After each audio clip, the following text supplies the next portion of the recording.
वायदा किया है तूने, वायदा तू करता है पूरा। वायदे के लिए आते हैं बरकतों की बारिश अब उंडे। यीशु तू महान है, महान है। यीशु तू अच्छा है, अच्छा है। यीशु तू जिंदा है, जिंदा है। यीशु तू धन्य है, धन्य है। दूतों की स्तुति भी तू ही है, तू ही है। बुद्धि और सब ज्ञान तू ही है, तू ही है। राजाओं का राजा तू ही है, तू ही है। प्रभुओं का प्रभु तू ही है, तू ही है। यीशु तू महान है, महान है। यीशु तू अच्छा है, अच्छा है। यीशु तू जिंदा है, जिंदा है। यीशु तू धन्य है, धन्य है। आप सुन रहे हैं सुबह संदेश मॉर्निंग वॉइस। अब ब्रदर क्रिस्टोफर समी मुंबई से वजन से बांटा जाएगा। एक और बार इस शुभ संदेश में यीशु मसीह के नाम से प्रत्येक भाई बहन का स्वागत करता हूँ। और मैं भी परमेश्वर पिताजी को धन्यवाद देता हूँ कि प्रभु ने अवसर दिया और आप लोग के बीच में परमेश्वर के वचन को बता सको। आए हम थोड़ा समय के लिए परमेश्वर के वचन की ओर जाएंगे। हम लोग पढ़ेंगे मैथ्यू चैप्टर 21 वर्स 90 20 21, मत्ती 21 का उसका 19 20 21। सड़क के किनारे अंजीर का एक पेड़ देखकर वह उसके पास गया और पत्ते को छोड़ उसमें से कुछ ना पाकर उससे कहा, अब से तुम में फिर कभी फल न लगेगा।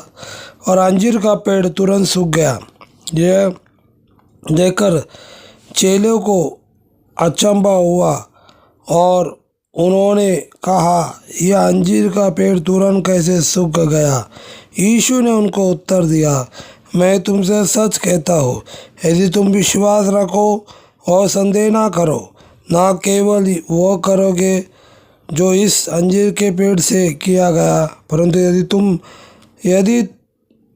यदि इस पहाड़ से भी कहोगे उखड़ जा और समुद्र में जा पड़, तो ये हो जाएगा। तो प्रभु करें वचन के द्वारा हम सबको आशीष करें। और यहाँ पर हम देखते हैं कि प्रभु यीशु मसीह जो अपने चेलों के साथ नगर की ओर से लौट रहा था, प्रभु को भूख लगा और प्रभु वो अंजीर के पेड़ के इधर गया। और जब गया तो उसमें कोई फल नहीं था। और फल नहीं था तो प्रभु ने वो सिर्फ अंजीर का पेड़ को बोला कि एक शब्द बोला और तुरंत क्या हो गया, वो वचन बताता है कि तुरंत वो सूख गया। और वहाँ पर हम देखते कि चेलों को अचंभा हुआ। और प्रभु यीशु मसीह वो वहाँ पर चेलों को क्या सिखाता है कि वहाँ पर प्रभु उनको वहाँ पर बोलता है कि विश्वास रखो, यदि तुम विश्वास रखते हो। तो वहाँ पर यीशु मसीह उनको यही बातों को सिखाना चाहता है कि यदि तुम विश्वास रखते हो। और उसके बाद हम देखते हैं कि वो ये जो मैंने किया है और तुम संदेह ना करो, तो क्या आएगा, जैसा मैं अंजीर के पेड़ से किया है वैसे तुम पहाड़ को कह दे उखड़ जा तो जा फिर। तो वहाँ पर प्रभु उनको कुछ सिखाने चाहता है। वहाँ पर हम देखते हैं कि प्रभु यीशु मसीह जो सृष्टि करता है और वो पेड़ का पास गया, फल का समय नहीं रहेगा, मगर जब प्रभु गया तो वहाँ पर हम देखते हैं कि उसमें कोई फल पाया नहीं। तो परमेश्वर ने उधर साफ बोला, तेरा फल कोई नहीं खाएगा। तो हमको ये यहाँ पर सीखने चाहिए कि हमारे जीवन में एक फलदायक जीवन होने चाहिए। हम एक फल लाना होने चाहिए। और प्रभु कभी भी हमारे जीवन में प्रभु देखता है कि हम फल लेके आने चाहिए। वचन क्या बताता है? यूहन्ना 15 में लिखा है कि जो पेड़ फल नहीं लाएगा उस सबको काट दिया जाएगा, आग में डाल दिया जाएगा। इस बातों को हम समझो कि हम इतना साल से, मगर मेरे जीवन में कोई फल आया क्या? जैसा वो गलतियों में लिखा है कि आत्मा का फल प्रेम, धीरज, नम्रता, संयम, हमारे अंदर आत्मिक तौर से हम एक फलदायक जीवन होने चाहिए। और वहाँ पर प्रभु जब गए तो वहाँ पर कोई फल नहीं लाया, उसमें कोई फल नहीं था। और वहाँ पर हम देखते हैं कि प्रभु यीशु मसीह चेलों को भी सिखाना चाहता है कि तुम लोग अगर तुम विश्वास करते, संदेह ना करते हो तो जो मैं ही किया है, और तुम इस पहाड़ को कहते उखड़ जा तो चले जाएगा। मगर वहाँ पर प्रभु उनको यही सिखाना चाहे, तुम्हारे जीवन में एक विश्वास से तुम लोग बढ़ने चाहिए आगे, तुम्हारे जीवन में एक विश्वास से तुम प्रार्थना करनी चाहिए। और उसके बाद हम नीचे के वचन में लिखा है कि जो को तुम प्रार्थना करके मांगे तुम्हारे लिए हो जाएगा। तो हमारा जीवन में प्रार्थना और विश्वास दोनों कार्य एक साथ होने चाहिए। विश्वास रखा है मगर क्रिया नहीं कर रहा है, तो याकूब का पत्री में लिखा है कि अगर तू विश्वास करता है, अगर तो तू क्रिया नहीं, तेरा विश्वास मरा हुआ है। और हमारा विश्वास रखते हैं तो उसके साथ क्रिया होनी चाहिए, उसके साथ प्रार्थना होनी चाहिए, उसके साथ हम विश्वास रख के करनी चाहिए।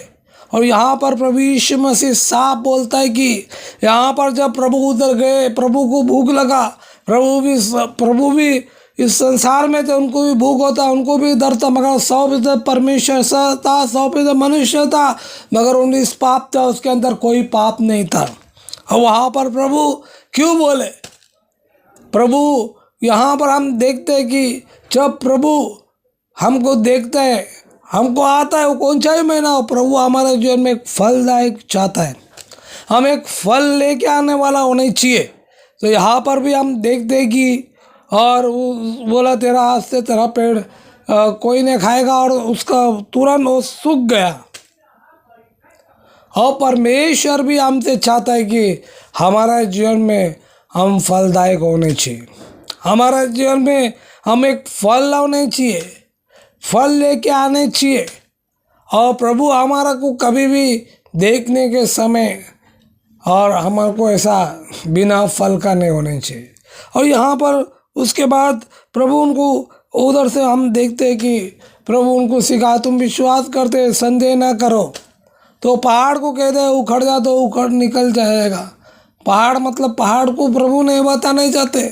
पहाड़ का अर्थ हमारे जीवन में कितना भी बड़ा समस्या हो, हमारे जीवन में कितना भी कठिनाई हो, तकलीफ हो, प्रभु उसका समाधान करने वाला प्रभु हम विश्वास रखते और प्रार्थना करते। और प्रभु यीशु मसीह भी ये बातों को एकदम जोड़ लगा के और चेलों को इस बातों को सिखाने चाहते। फिर जनों, आज भी हम अपने आप को ठटोलते रहे, अपने आप को देखे मैंने कितना फल लेके आए मेरे जीवन में। हम अपने आप को जांचे, मेरा विश्वास कैसा है प्रभु के नज़रों में? क्या मैं विश्वास के साथ क्रिया कर रहा हूँ? क्या मेरा विश्वास जो मैं प्रार्थना करता हूँ वो विश्वास कार्य होता है क्या? तो यहाँ पर भी हम देखते हैं कि प्रभु क्या बोला, अगर तुम्हारा विश्वास एक राई के दाने के जैसा हो, ओ राई का दाना कितना छोटा रहता है। प्रिय जनों, हमारे जीवन में हम विश्वास और प्रार्थना से आगे बढ़ना बहुत महत्वपूर्ण है। विश्वास रख दिया मगर प्रार्थना नहीं करता है तो कोई फायदा नहीं। विश्वास के साथ प्रार्थना करो, विश्वास के साथ प्रार्थना करके प्रभु से मांगो। तो हम इस बातों को यहाँ पर हम देखते हैं कि एक बार हमने देखा कि जो फल आएगा हमारे जीवन में, हम फलदायक जीवन होने चाहिए। दूसरी बात हमने देखा कि हम विश्वास करने चाहिए, संदेह नहीं करने चाहिए, डाउट नहीं करने चाहिए। और विश्वास करके जो हम मांगते हैं परमेश्वर हमें देता है, मतलब परमेश्वर हमारी आवश्यकता को समय पे पूरा करता है। तो प्रभु करे इस वचन सुनने के द्वारा प्रभु हम सबको आशीष करे। प्रभु के बड़े धन्य नाम की महिमा हो। आमीन।